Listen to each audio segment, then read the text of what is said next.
한국도로공사 금성산전 주식회사 이게 LG예요. 예전에 금성 그래서 골드스타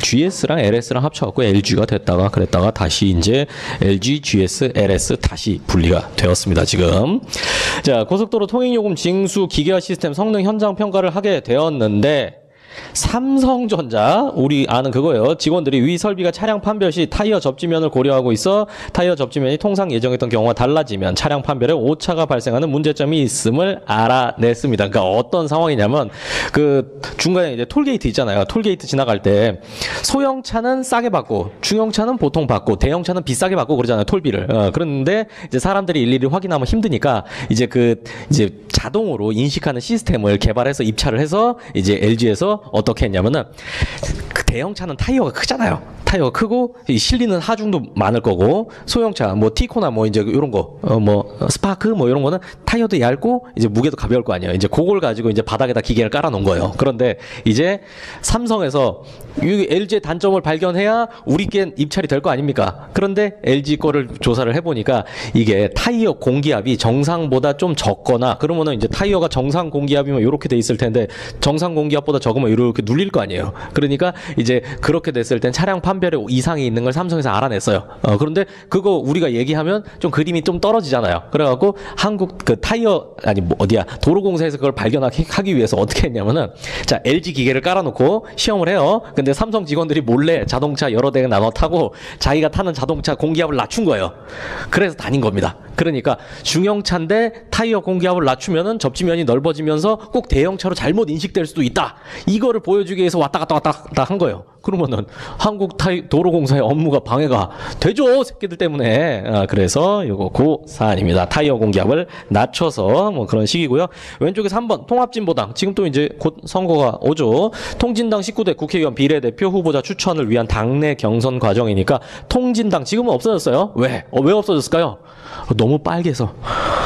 너무 빨개서 이거 대한민국이 품을 수 없을 만한 빨간색이라 가지고 이제 날렸습니다. 헌재에서.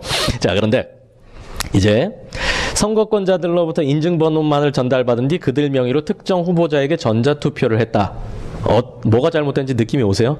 당원들이 개개인이 자기의 한 표를 직접 행사해야 될 거 아니에요. 그래서 뽑아야 정말 진정한 우리의 의사를 대리하는 대표자가 뽑히겠죠. 그런데 이제 거기서 이제 그 당원들 이제 여기 뭐 예를 들어서 A 후보는 인기가 많아요. 그 B 후보는 조금 두 번째야 인기 순위로. 근데 B 후보가 더 빨간색이어가지고 B 후보를 이거 1등으로 밀고 싶어. 그래가지고 제가 B 후보 지지하는 이제 사람이라 가지고 당원들한테 연락해가지고 나한테 그 인증번호만 이렇게 달라고 해서 제가 그걸 수집한 다음에 B 후보한테 직접 투표한 것처럼 가라로 만든 거예요. 이렇게 되면은 정당에서 대표자를 뽑는 업무를 방해했다라고 볼 수가 있겠죠. 그런 식입니다. 그 다음에 왼쪽에 뭐 4번 부산저축은행 사건. 뭐 역시 부산은 뭐다? 범죄도시다라는 거. 그래서 부산저축은행도 이거 난리 났었습니다. 난리 났어서. 그리고 오른쪽에 3번 또 대통령 비자금 사건이 있죠. 요거는 무슨 대통령일까요?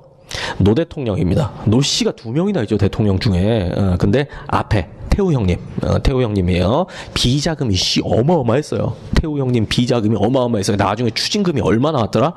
6천억인가 나왔어요. 6천억. 우리 평생 구경이나 해볼 수 있을까요? 대통령 하면서 그거 쭉 땡긴 거예요. 그리고 비자금으로만 만들어 놓은 것도 몇 천억 되는데 이제 이게 노태우 대통령 다음에 YS 김영삼 대통령이었잖아요. 근데 김영삼 대통령이 금융실명제를 전격적으로 시행한 거예요. 대통령의 경제 명령으로. 그러니까 지금 노태우 대통령은 이 비자금을 노태우 이름으로 계좌 입금해 놓으면은 당연히 걸릴 거 아니에요. 그래서 딴 사람 이름으로 숨겨놨어요. 그런데 금융 실명제를 하다 보니까 이제 이 돈을 진짜 이름으로 입금을 해야 돼요. 그런데 지금 제가 노 대통령이에요. 그런데 이제 제 하수인들한테 이제 이 비자금을 이렇게 나눠서 이제 차명 입금을 해놨습니다. 근데 금융 실명제로 바뀐대요. 그래서 이거 어떡하지? 원래 취지는 제 이름으로 해야 될 거 아니에요. 제 계좌로 다 집어넣어야겠죠. 근데 그럼 다 드러나잖아. 그래서 어떻게 했냐면은 차명으로 돼 있던 거를 내 이름으로 돌린 게 아니라 차명으로 돼 있던 거를 딴 사람을 또 하나 섭외해가지고 이게 한보 정태수 회장이라는 사람이에요. 이 사람도 나중에 추징금 3천억 정도 나와. 시원한 사람들이에요. 대한민국 돈은 줄줄 새요. 여러분 세금 내봤자 다 일로 갑니다. 자, 요렇게 해가지고 정태수 회장이랑 협의를 한 다음에 정태수 회장의 차명으로 계좌 입금한 거예요. 그러니까 이거는 그 금융 실명제 업무 국가의 여기 뭐냐 은행에서 하는 금융 실명제 업무를 방해한 거 아니냐. 실명으로 입금해야 되는데 그런데 대법원에서 봐줬어요. 이건 아직까지도 논란이 많이 되는 판례예요. 그러니까 실명으로 입금하라 그랬으니까 실명으로 입금해야지. 실명으로 입금 안 하고 차명에서 다른 차명으로 하면은 그러면 그거 제대로 안 한 거 아니야? 라는 게 주장이었어요. 지금도 그렇게 주장하는 사람들 많아요.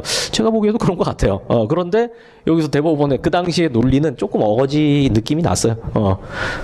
차명에서 다른 차명으로 했으니까 이 은행 자체에서는 은행 업무 자체가 방해된 것은 아니다. 이렇게 논리를 구성했어요. 어떻게 되냐면 한번 읽어볼게요. 자, 금융실명제법 시행으로 인해 기존의 비실명 예금을 합의 차명에 의해서 명의대여자의 실명으로 전환했다. 그러니까 어쨌든 정태수 회장의 실명으로 전환한 거 아니냐. 좀 이상하죠 좀. 금융기관의 업무는 실명 전환 청구자가 주민등록표상의 명의 등 실명인지 여부를 확인할 수 있을 뿐 그가 금융자산의 실질적 권리자인지 여부를 조사 확인하는 것까지는 업무 범위가 아니기 때문에 은행의 업무가 방해되지 않았다라고 하면서 대법원에서 최종 무죄 판결이 나왔고요. 이거에 대해서 이건 봐준 거다 라는 얘기가 그때도 있었고 아직까지도 있어요. 네, 이런 사안입니다. 자, 그리고 밑에 뭐 광우병 PD 수첩 사건 이런저런 판례들이 있으니까 제가 비교할 만한 거 왼쪽 오른쪽에 다 분류해서 넣어놓은 거니까 그 위아래 왼쪽 오른쪽 다 의미가 있는 그런 배치들이에요. 그거까지 활용해서 공부하시고요. 자, 위력입니다.